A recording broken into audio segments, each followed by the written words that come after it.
Hello' বন্ধু বান্ধৱীসকল, আজি মই ঘৰতে ব্ৰইলাৰ মাংস অলপ আনিছিল, তাকে বইল কৰি ল'লোঁ। বইল কৰি ভাবিলোঁ কি বিৰিয়ানী বনাই দিওঁ। ঘৰত একো নাই যেনিবা, মছলাখিনি আছে আৰু পিঁয়াজ আছে, নহৰু আছে।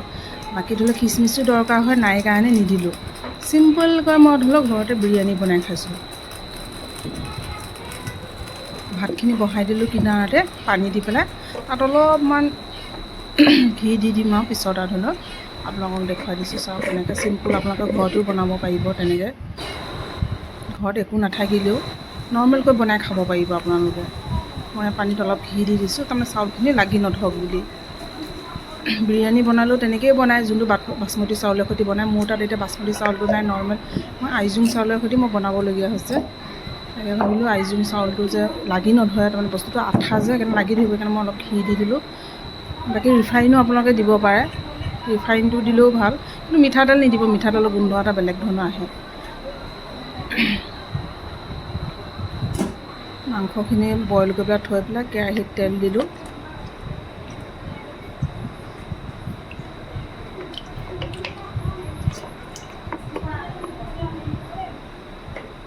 তেলটো অলপ গৰম হ'ব দিছোঁ, তাৰপিছত তেজপাত ঢালি দিছোঁ।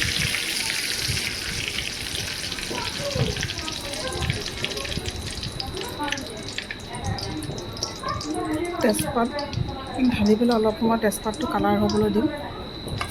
তাৰপিছত পিঁয়াজ ঢালি দিলোঁ।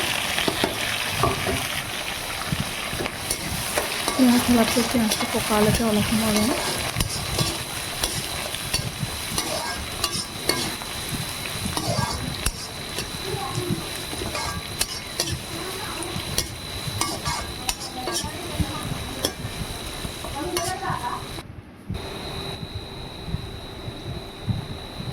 মই আৰু এটা কাম কৰোঁ, পিঁয়াজটো অলপ বেছিকৈ সোনকালে পকক বুলি মই তাত নিমখ আৰু অলপ হালধি মই দি দিওঁ। তেতিয়া ধৰি লওক পিঁয়াজটো জলদি পকিবলৈ লয়, কালাৰ উঠি।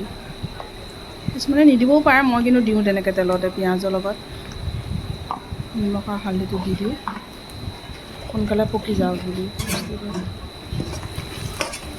মানে নিদিলেও পিছত দিলেও হ'ব, একো নাই, মাংস ঢলাৰ পিছতো দিলেও হ'ব।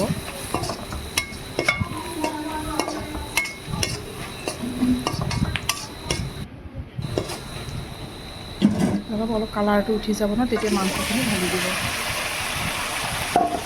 মানে মই এক্সট্ৰাকৈ বনাই লওঁ মাংসখিনি, তাৰপিছত এক্সট্ৰাকৈ আকৌ ভাতটো বনাওঁ। কিছুমানে একেলগে কুকাৰত দিও বনাব পাৰে, সেইটোও ভাল হেৰি। ধৰি লওক মই ধৰি লওক এক্সট্ৰাকৈ এইটো কাৰণে বনালোঁ, কেৰাহীত ধৰি লওক বনালে অকণ টেষ্টটো বেছি উঠে। ধৰি লওক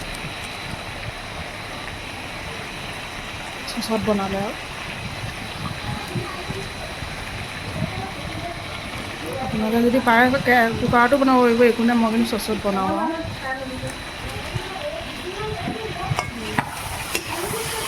মাংসতে মছলা চছলা মই দি দিছোঁ, গৰম মছলা, জালুক, ৰেড চিলি পাউডাৰ, সকলোখিনি যিখিনি ঘৰত আছে ধৰি লওক। পিছা মছলা দিলে আৰু বেষ্টটো ধুনীয়া হয়, কিন্তু পিছৰ মছলাটো নাই যে, মোৰ সেইকাৰণে চব ৰেডিমেড কিনা মছলাকে দিবলগীয়া হৈছে। বাকী যোনটো স্পেচিয়েল বিৰিয়ানী হয়, সেইটোতো বহুত বস্তুৱে লাগে। এতিয়া মোৰ তাত সেইখিনি বস্তু নাই কাৰণে মই নৰ্মেল বিৰিয়ানী এটা বনাই খাইছোঁ আৰু। আপোনালোকেও তেনেকৈ খাব পাৰে।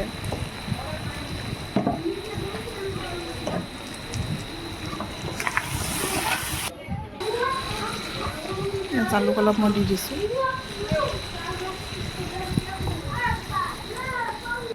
সদায় আমি ব্ৰইলাৰ মাংসটো আমি সদায় বইল কৰি খাব লাগে। আপোনালোকে যিমান পাৰে বইল কৰি খাব ভাল, যিহেতু তাত কিবা এটা কেমিকেল ইনজেকশ্যন দিয়া যায় না, সেইটো কাৰণে অলপ বইল কৰি খালে ভাল আৰু। ৰেডি হৈ গ'ল মোৰ মাংসটো, এতিয়া মোৰ ভাতটোৰ কাৰণে ৰেডি হ'বলগীয়া হৈ আছে আৰু।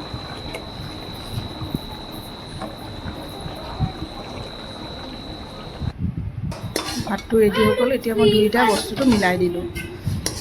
মিলাই দি অকণ কম জুইত দি থৈছোঁ গেছটো, দি পেলাই দুইটা বস্তু মিলাই দিলোঁ। চিম্পল বিৰিয়ানী থ'লে আপোনালোকে ঘৰতে খাব পাৰে, চিম্পল। বাকীটো বেলেগটো বিৰিয়ানীটো বনাবলৈতো বহুত বস্তুৱে দৰকাৰ। নৰ্মেল হৈ গ'ল মোৰ বিৰিয়ানী, কেনেকুৱা লাগিছে আপোনালোকে জনাব। ধন্যবাদ।